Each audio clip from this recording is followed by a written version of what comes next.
Hey there, everybody. Pete Pardo here from Sea of Tranquility. Welcome to another episode of Ranking the Albums. And today, in the co-captain's chair, joining me for this Winery Dogs album ranking, Mr. Rick Labonte. What's up, Rick?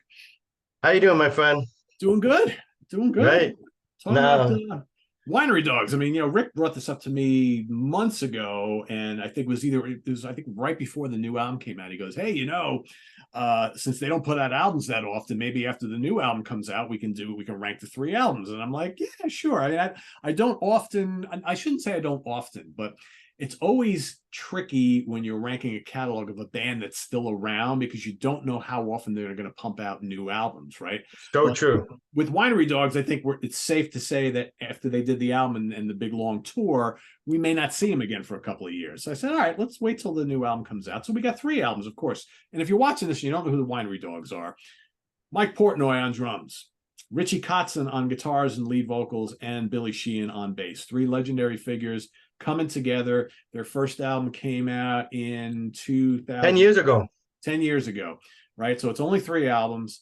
The best way to describe these guys, it's just bluesy hard rock with lots of virtuoso playing. It's not prog, it's not metal, but as you can imagine, with these three dudes coming together, all the little nuances that they bring to the table come together. You got Richie's soulful vocals, you got lots of groove, it's funky, it's heavy in spots, and it's not proggy, but some of the arrangements are really complicated. So I guess you could say it's kind of proggy, but and there's a lot of pop going on in this stuff too as well. Yes, So it's a there's good three albums. hardcore rock.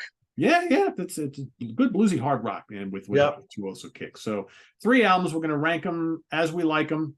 Not an easy task because all three albums are really good, but we did the best we could. So Rick, I'll have you kick us off with your number three. Right on. And if I could just piggyback on what you just said, that was a great introduction to the Power Trio. It's amazing. And not only do you hear them perform, like these albums are so great and well crafted in the way they write the songs and the presentation, but it makes it harder to rank because they're splitting the hairs between these albums, in my opinion. But what I like about this Power Trio is that they deliver this stuff live. Me and Pete have seen them this year, and what you hear on album, they deliver live before your eyes. It's just a little more guts and power as a live setting would do. They're an incredible band, great personalities, three-ring circus. It's hard to see who to watch because they're so captivating to see performing, and they're so stellar as a performer that it makes it hard for you to watch a show. It's almost like seeing The Who or some of those great live band where they don't need a light show. They don't need anything. Just them playing their music is enough to keep you entertained and impressed. Because how do they do this and be so spot on? And that's the secret. Now, and P also mentioned because it's 10 years ago they put out an album, and then they would take three or four 2015 they put the second album, and then we get another album to 2023. So that's why we're thinking they might not be back, but this relationship they just building in this tour, and now from Europe, who knows, this might be a band that they're gonna pour more of the resources in because it's worth it. So let me get started now. I personally believe, and this is just my humble opinion, these three albums are really top notch. I'm talking like, one album to me, probably 5 out of 5. The rest is 4.5. And they're both like, it's a matter of what you're in the mood for, or I mean, they're not far removed from each other. There are three different great albums, but they sound like the Winery Dog as you would love them. And why this band is such a major impact for me, because most of the bands that we get turned on, whether it was Led Zeppelin or Floyd, we were young and our brains were open like a sponge. And it's hard to impress you later in the year. And when 10 years ago, when I heard Winery Dog, they did blow my mind. I knew on paper that's a great band. You talk about these individuals that you mentioned, they're all awesome. But does it always work together when you actually put them in a room? And sometimes a super group is not all that super Right. because the personality's got to be there. Well, they are spot on. This is a match made in heaven or rock and roll heaven or whatever, because it definitely works for anybody who follow. So um, I'm having a hard time to have to rank it somewhere, so I'm gonna start and try not to uh, overcomplicated because these are all three great albums. If you guys have a different running order, me and Pete won't argue with you. It's No that tight. wrong order. Yeah, there's no It's right. no wrong order, but I'm gonna go with the second album, Hot Streak. And one of the things I noticed about this, I love this record. This album, like all of them, were immediate access. When I heard it, I like it. It was so accessible. But there's some songs in here that grew on me, and I love it even more as time goes on. And I was listening to it quite a bit prior to the show that we're going to see this tour this year, and I was struggling. Like, is this the? I don't know if I want to. Maybe hit number two, maybe number three. I wasn't sure, but I had to make a decision, and it really came down to the length of the record, right? Because the first album is 60 minutes, this is 65 minutes, and the new album is 50 minutes. And so, were there two songs maybe too many or two, whatever? I'm not gonna say that. I'm a kind of guy that can listen to long album than double album. But if I'm talking about the general masses, they might think, okay, they could have cut two songs out. I wouldn't say though. I like it all, and I wouldn't know where to begin because this album's amazing. Whether you Captain Love, Hot Streak, or Empire, or Fire, Ghost Town, A Devil You Know, The War Machine. I mean, there's so many great gems. I would have a hard time picking the top five because there's so many strong contenders. But you got to rank them somewhere. So I'll go with this second album, Hot Streaks. But honestly, if you pick differently, it wouldn't disappoint me because I really struggle about the third and second place. Well, I didn't pick differently. That's my number three as well. All right. Yeah, I mean it's a strong album. I find it's a little bit of a letdown after the debut, just a little bit, and I think that has something to do with I think there are a couple too many songs. I agree with you. I also am not as crazy about the production of that one as opposed to the first album. I think the first album, the production had a little more balls than this one Yes. does. So I'm like the riffs are not as impactful, but the songwriting's there and the playing is there. I mean, Exactly. Oblivion is a great opener. What a corker of a song. I love that. Captain Love is really cool. Empire is really memorable. That's fun. Hmm. I love the bridge. The grooves on this album are terrific, as always. They I are. love War Machine, and you mentioned The Devil You Know, might be the hottest song on the album. I mean, the drumming from Portnoy, the frantic riffing, the great chorus, it's really, really good.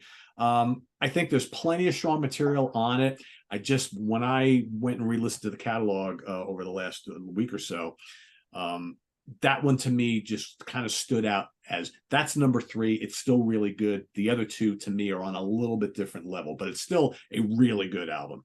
And I agree. I concur totally. I think you're right on the mark. And I think it's also mentioned to say every album they had a great opener and a great closer. It's Oh like a yeah, yeah. show. When you listen to it, it's like they're performing for you because they did the track and order. I gotta say, these guys are smart. How they reel you in and keep you interested through the whole record. Fantastic track and order. It makes you want to get to the end. Well, You Mike don't. Portnoy, as we know, is a master of that. He did Yes, he is. theater for many years, so yeah, yeah, for And sure. he does all the set list planning, and and like that last tour I just saw, it was amazing. They don't have a greatest hits album, but that set list was like that. So Pretty much right so. on. Okay, go to the next one is the recent album, number three or whatever, the three strategies. Love this record. It got the little bit of what we like on both albums. Some of the positive things of the first album is present here, and some of the cool groovy stuff from the second album, the R&B flavor is also in here, but they do this really well. It's 10 songs, all killer, no filler. I love the longest tune is the red wine. That's the longest tune they ever did in all three. Nice little epic closure, but there's so many cool tunes. And it's interesting that he picked titles that are famous already in songwriting world. It's Yeah. Xanadu, Mad World, Breakthrough. But anyway, needless to say, Mad World, Breakthrough, Rise, Stars. I love that.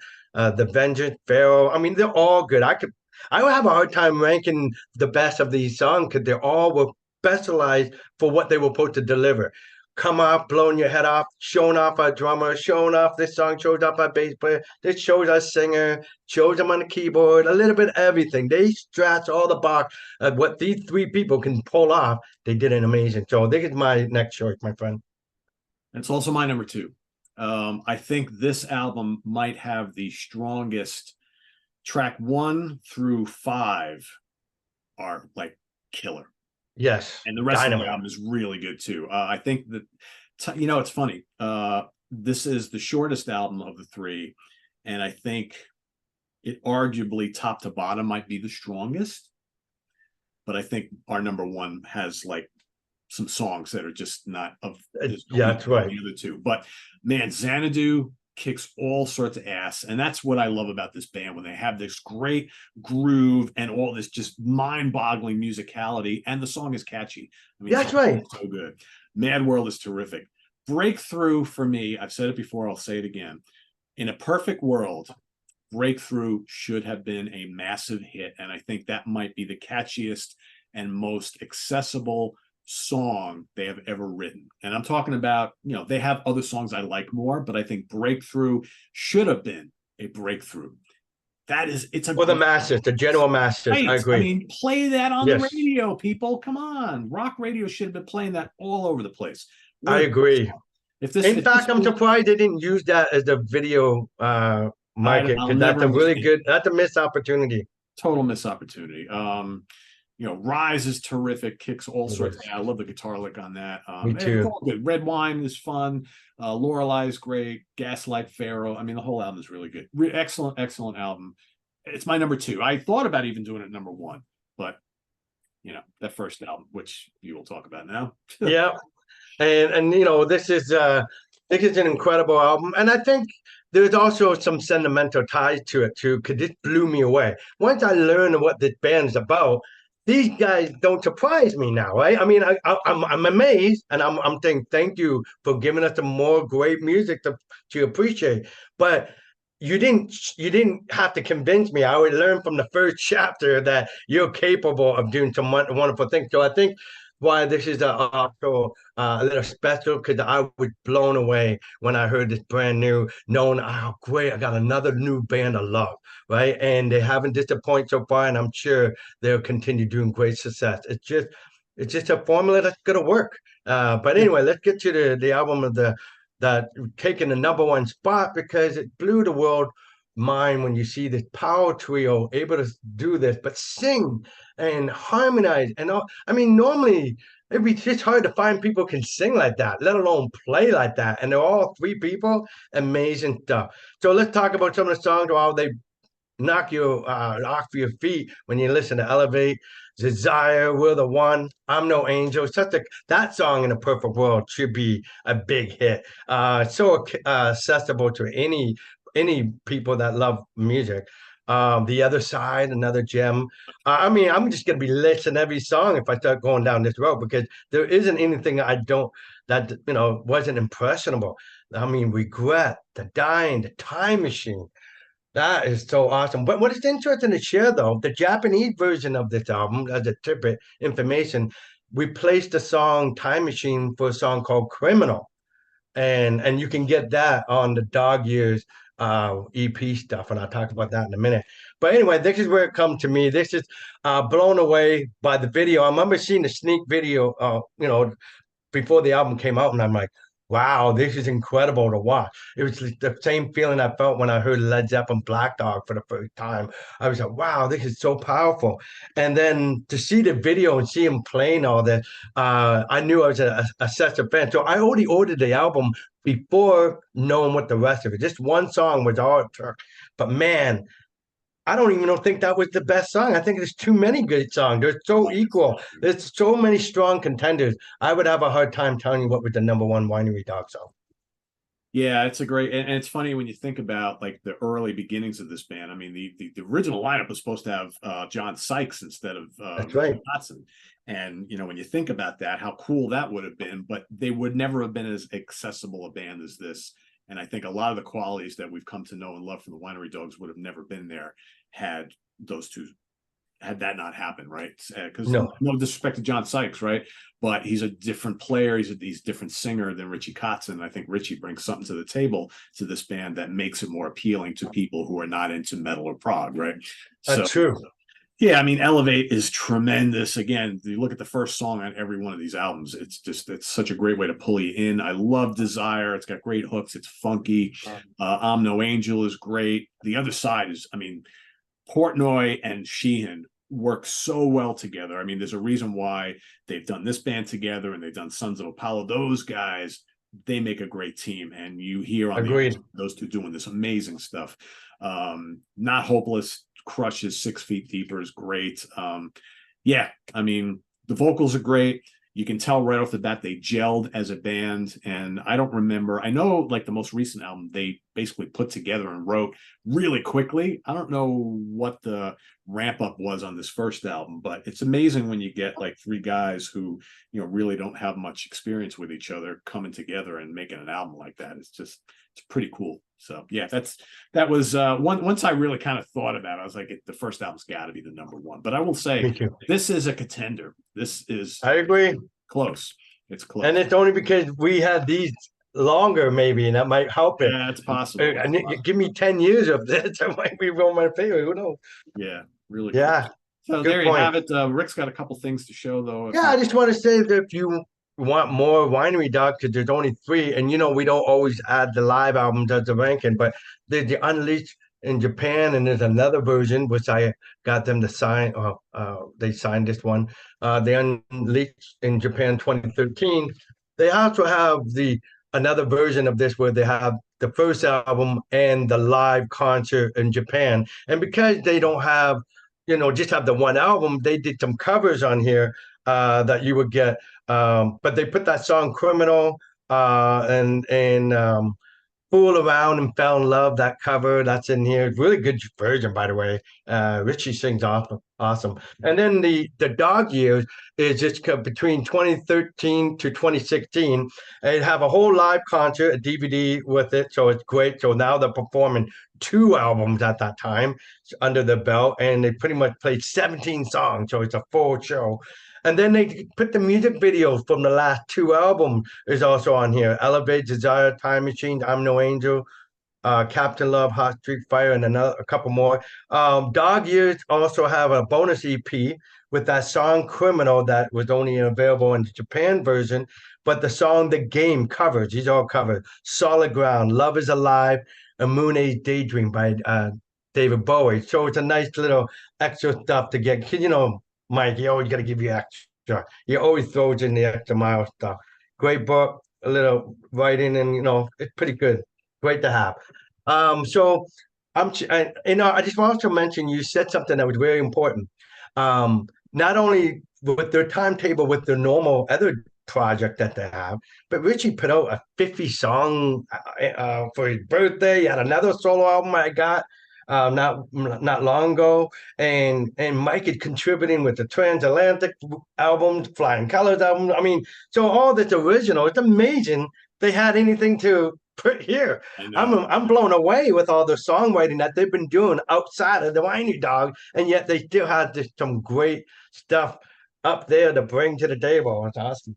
Yeah, the creativity is off the chain, and it's just amazing how these guys can all stay so busy and contribute to all these different projects and bands, and it's all really good, right? It's all great. Yeah. Well, kudos to them. I mean, it's good to have the creative juices constantly flowing like that. And whether it lasts forever or not, that remains to be seen. But so far, there seems to be no slowing these guys down. So hopefully, we won't wait this really long for another Winery Dogs album. But you never know. It's still the new one's pretty fresh. So for those of you watching, if you are a fan, rank them as you like them in the comments below. And Rick and I will be taking a look. There they are, right there. There's the 3 guys, right? And visit us on the web at www.seatranquility.org. We're on Facebook. We're on YouTube all together. All the damn time. Please subscribe if you haven't already and click on that notification bell so you get alert of all of our content as it posts. And please do hit the like button before you leave. Coming up a week from today, Stephen Reed is joining me on the Ranking the Album show. We will be ranking the catalog of the very cool British progressive band Pendragon. Oh, nice. Since the early 80s, have 11 or so studio albums that we're going to be ranking. So that's coming up a week from today. We've been talking about doing it for quite a while, so that's happening real soon. So stay tuned for that. Till then, for Rick Labonte, I am Pete Pardo. Enjoy the rest of your weekend. Thanks for joining us here on Ranking the Albums, and we'll see you next week. Take care. Bye-bye. Take care, people.